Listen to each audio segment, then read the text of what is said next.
Benvolguts, soc l'Ignasi Sacanella, R3 de Farmàcia Hospitalària. I comentar-vos que el nostre servei és un servei amb molt dinamisme, un equip molt jove, en el qual ens estem integrant a poc en l'equip clínic.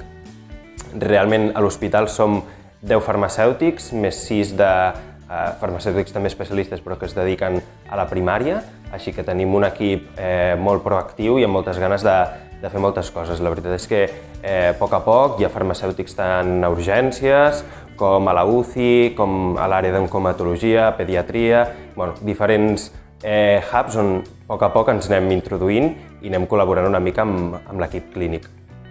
Realment destacaria una mica de l'hospital, que tot i que té una complexió, és un hospital de tamany mitjà, té una complexió elevada i hi ha bastanta activitat a nivell clínic, i això ens permet, al cap i a la fi, veure diferents patologies, poder-nos apropar una mica a elles i veure l'abordatge integral que requereix des d'aquí, des de l'àmbit hospitalari. Així que us emplaço a que vingueu aquí, que veieu que el català, tot i que es fa servir, es pot parlar en castellà, no hi ha cap problema, la gent t'entén i és molt inclusiva amb aquest tema, i aquí us rebrem amb els braços oberts, amb un equip jove, dinàmic i amb ganes de millorar. Una forta abraçada, ens veiem aviat.